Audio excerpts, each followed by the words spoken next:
Voltando um pouco ali, né, Bassol, eu estava comentando com você exatamente do lance da pandemia, né, e tudo que aconteceu. A gente viu muitos varejistas tiveram que fechar portas, muitos varejistas ficaram com parte aberta, parte fechada, e, óbvio, qualquer um que já tinha uma operação online, a gente viu uma explosão ali, a gente começou a levantar, existiam operações aí que duplicaram, triplicaram de tamanho, de uma forma extremamente desorganizada. A gente sabe que quando isso acontece, joga uma pressão na cadeia. Um dos primeiros pontos que a gente sabe que começa a estourar, a ter grandes dificuldades, é exatamente essa parte de distribuição. Toda a operação logística fica um negócio bastante complexo, né?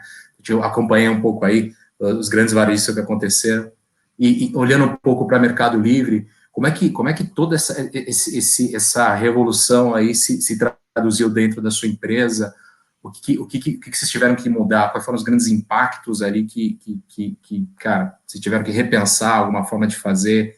O que foram os grandes impactos na logística? Eu acho que a gente, assim, em primeiro lugar, a gente sendo uma empresa digital e que já tinha pessoas distribuídas por todos os países, e tomava decisões de forma bastante descentralizada já, nos nossos vários grupos de gestão, a gente já estava acostumado a trabalhar à distância. Então, a questão do home office para a gente foi muito simples. Então, a gente não teve dificuldades em executar essa transição e talvez um pouco mais de dificuldade de fazer isso para os nossos times de atenção ao cliente, mas a gente conseguiu fazer isso muito rápido. Em uma semana a gente estava com todo mundo trabalhando em casa, então essa parte foi bastante simples para a gente. A gente teve mais dificuldade e demorou um pouco mais para conseguir fazer isso na logística, né? Então, enquanto tínhamos as primeiras novidades sobre orientações de saúde, da OMS ou de vários órgãos, a gente estava já sentando para fazer conferências com empresas da China e da Coreia do Sul, que já tinham sido atingidas fortemente pelo coronavírus. A gente tentou aprender o que eles fizeram e tentou replicar isso aqui no Brasil. Então, não vou entrar aqui em detalhes sobre tudo que vocês já ouviram falar sobre medidas de segurança e higiene com máscara, com distância social, etc. Vou falar também de coisas que são diferentes do que foram feitas por aí, que eu acho que são interessantes e que nos ajudaram muito a não ter nenhuma contaminação cruzada nas nossas operações. Eu estou falando de operações que são de mais de 10 mil pessoas dentro de centros de distribuição em vários centros da América Latina.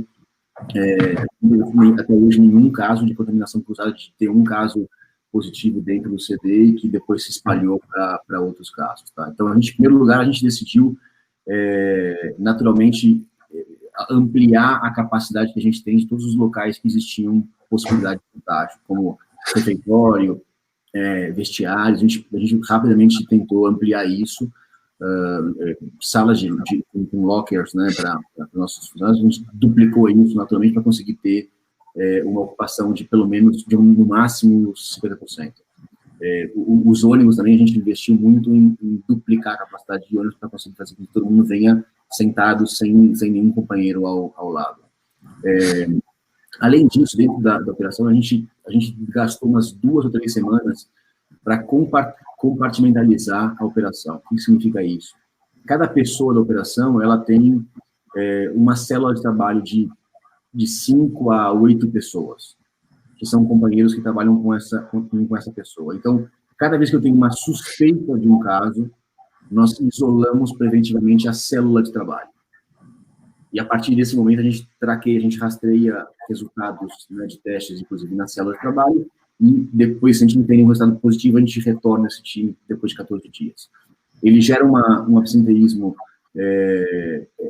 espontâneo, né, preventivo, para a gente, naturalmente, a gente vê isso como investimento, porque dessa forma a gente conseguiu eliminar qualquer tipo de situação ou risco de contaminação cruzada.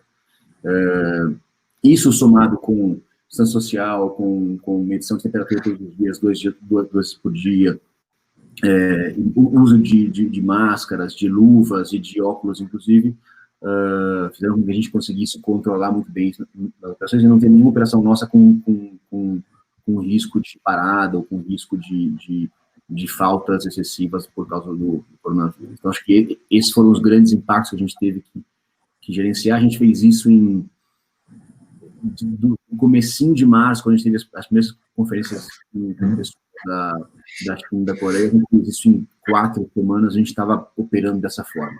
E foi justamente na hora que começou a crescer os casos no Brasil, que foi o primeiro país que teve um spike, né, de casos, e a gente estava pronto para conseguir acompanhar isso.